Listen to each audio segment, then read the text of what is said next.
Lokal Kaltim mengenal Indonesia. Tanah ini diberkahi segala potensi, baik alam dan masyarakat.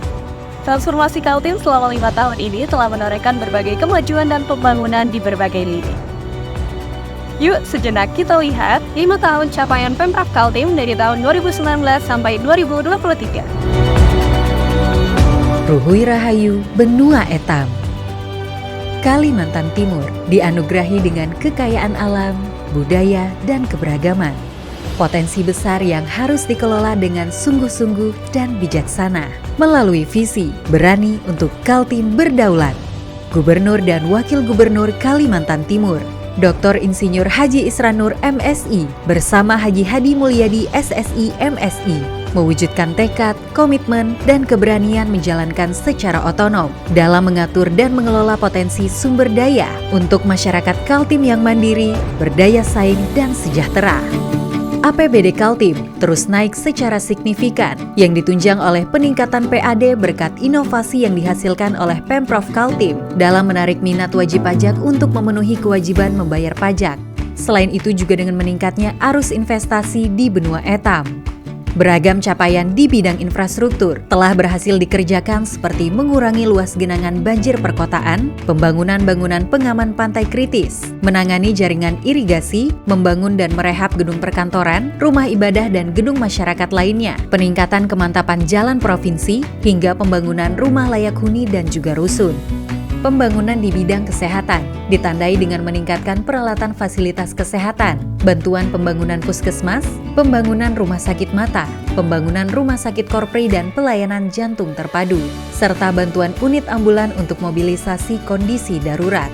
Upaya pembangunan SDM yang unggul turut ditingkatkan dalam pemberian beasiswa Kaltim Tuntas bagi pelajar dan tenaga pengajar dengan total penerima manfaat sebanyak 130.061 orang serta pembangunan gedung dan fasilitas sekolah.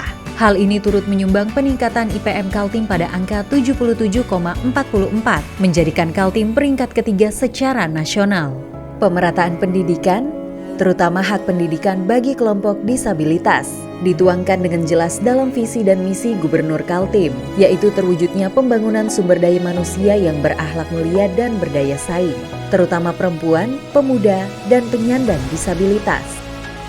Pengembangan 1 juta hektar lahan pertanian melalui penetapan kebijakan dan program perluasan dalam rangka mewujudkan peternakan dan perkebunan yang tangguh serta berkelanjutan.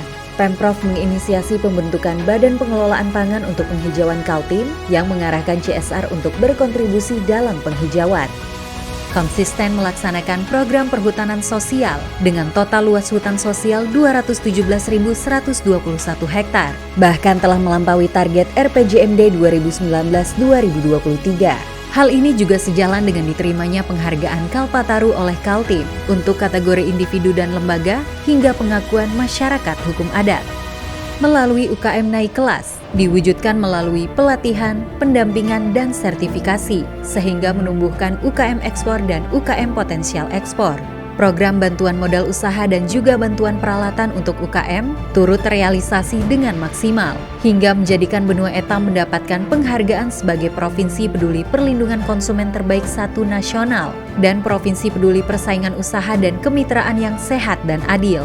Provinsi Kaltim juga merupakan provinsi terbesar kedua untuk nilai kontribusi ekspor non-migas secara nasional dan telah menjalin kerjasama perdagangan dengan 11 provinsi untuk penguatan pasokan ketersediaan barang pokok masyarakat.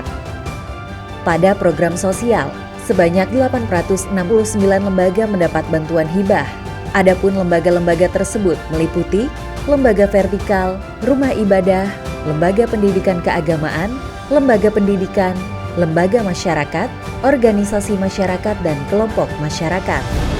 Potensi kawasan Tiga Danau yang terus dikembangkan diproyeksikan menjadi pusat pertumbuhan ekonomi baru di Kaltim melalui pola keberlanjutan hingga menciptakan desa-desa mandiri dan berprestasi.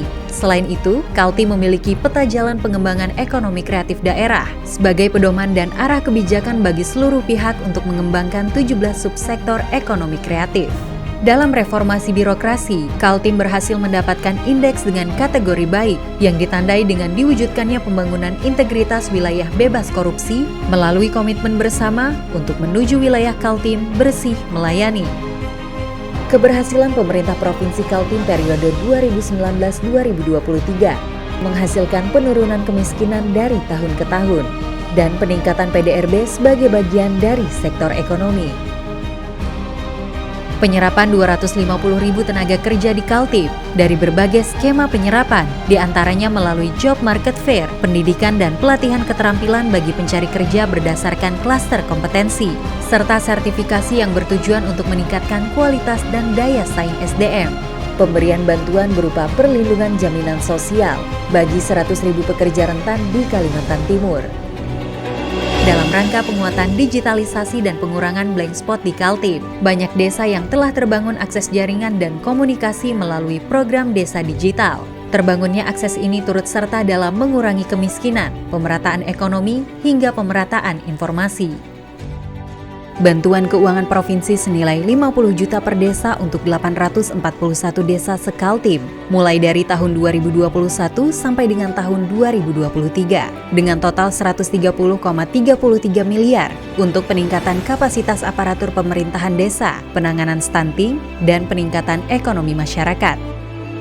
Beragam kompetisi olahraga nasional dan internasional berhasil dimenangkan oleh atlet-atlet kebanggaan Kaltim yang telah melalui proses pembinaan sedari dini. Selain itu, Kaltim juga aktif dalam forum kepemudaan di berbagai bidang hingga menjadi tuan rumah pelaksanaan event internasional kepemudaan.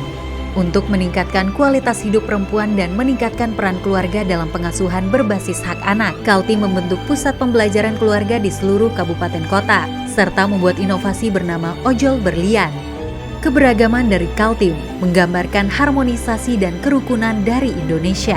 Inilah yang membuat Kaltim menerima penghargaan Harmony Awards yang menjadi nilai penting ditunjuknya Kaltim menjadi ibu kota Nusantara.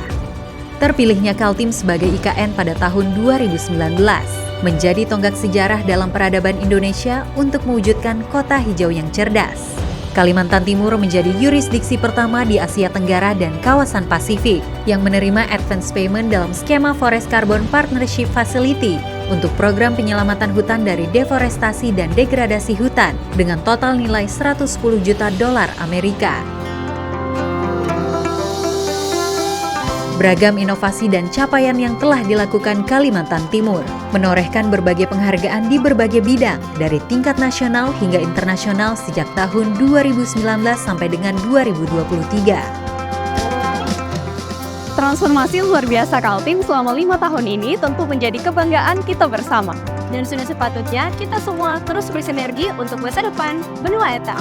Kaltim kuat, Kaltim berdaulat.